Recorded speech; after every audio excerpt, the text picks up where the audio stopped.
San Diego is most famous for two things. Its awesome year-round temperate weather and its spectacular beaches. This week, we'll explore the best beaches in San Diego.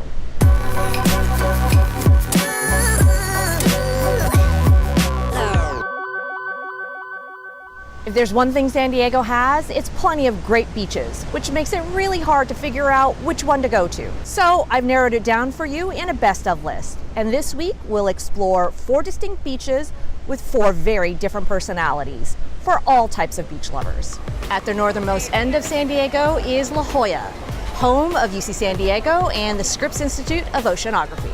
With a world-class marine institute in its backyard and an ecological reserve called the La Jolla Underwater Park in its front yard, this is the place to go to spot marine life. You can't go wrong with any of the La Jolla beaches, but the most picturesque and interesting for the adventurer is La Jolla Cove. The beach itself is small but beautiful and one of the most photographed. On land, when the tide is low, there's some great rocks here for some tide pooling. This isn't a huge tide pooling area, but there's plenty to see. Look out for crabs, sea snails, guppies, and the occasional sea anemone. Check the tide pool schedules for maximum viewing. And there's a little cove back here you can explore as well.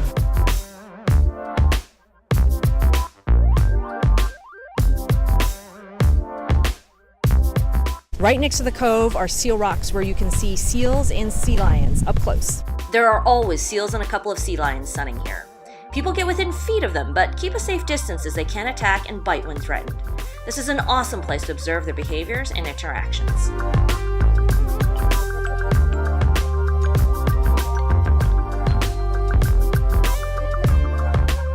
On the water, you can rent sea kayaks or paddleboards to explore the coastline, including the 7 caves that can only be accessed oceanside, with the exception of Sunny Gym, which you can hike down through the cave store tunnel.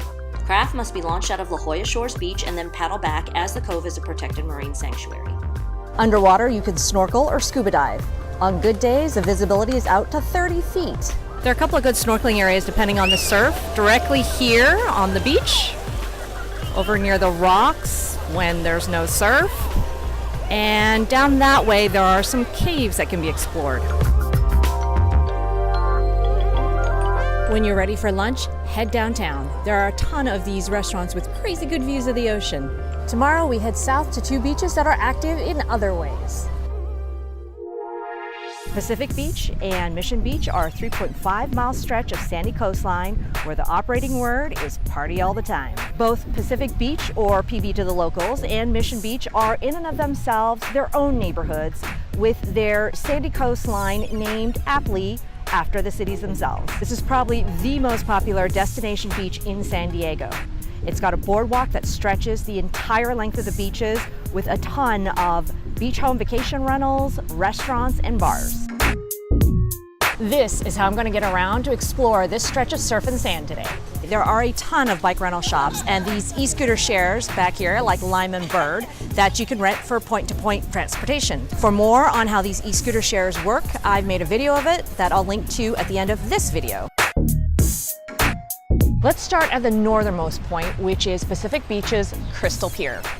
Technically, north of here is another beach called North PB, not to confuse the two. Crystal Pier is actually a hotel that was opened in 1927. The views off of it are phenomenal and it's a real treat to stay here. The rooms are actually little cottages with kitchenettes and a back lanai that look over the side of the pier.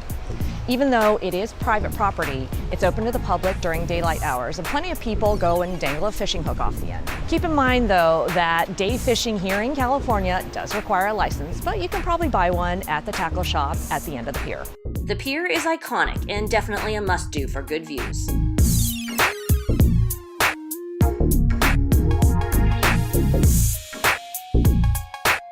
Garnet is a main drag in PB with a ton of beach bars and restaurants. Local favorites include Kono's Cafe for a solid breakfast, Jordan Restaurant on Felspar Street for high-end grub, and PB Ale House on Grand Avenue for brews with a view. At night, PB allows bonfires, so you're likely to find the classic endless summer beach party happening all over. Belmont Park marks where PB ends and Mission Beach begins. It's a very cute, but very small boardwalk amusement park that was originally developed by John Spreckles, the Sugar Magnet. The centerpiece is the old-fashioned wooden Giant Dipper roller coaster, and they've got a couple of more modern, smaller rides. They've also got a few midway games and kind of average restaurants and retail stores. Fun for maybe 10 or 30 minutes. As you continue south along Mission Beach, the scene definitely becomes much more family-friendly. There are a ton of huge vacation rentals that are perfect for an extended family reunion. Mission Beach ends at this jetty, and although it's not as romantic as Crystal Pier, you could still climb over the rocks to get a great ocean view or fishing. Tomorrow we head south to our final destination, Coronado Beach. The most famous beach in San Diego has to be Coronado Central Beach.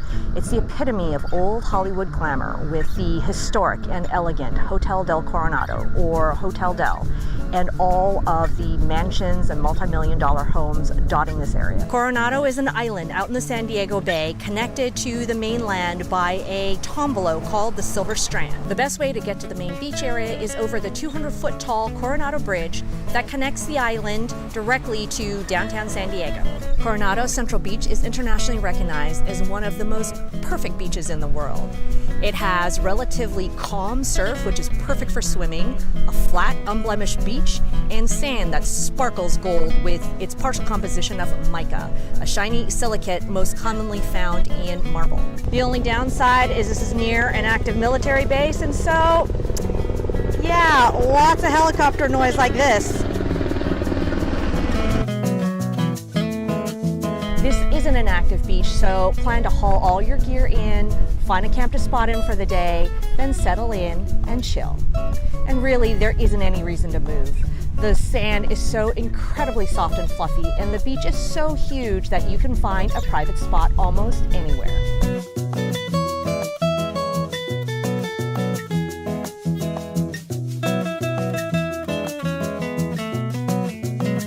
When you're ready for lunch, head up to Hotel Del. But first, stop by or admire all the incredible sandcastle artists. They work for donations. It takes hours for them to create the sandcastle, and when the things dry up and blow away, all you've got left are the memories. Hotel Del has a ton of restaurant options, many of them with alfresco dining.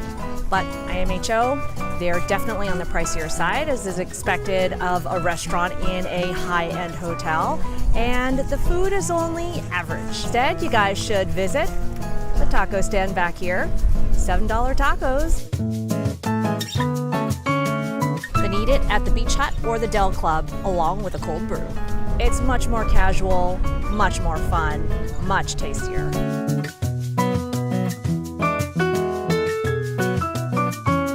At night, stoke up a fire pit and enjoy incredible views as the sun sets over the city lights.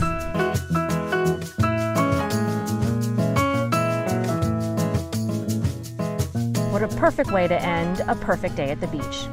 I'm just going to chill here a little while longer, but I'll catch you next time. Peace.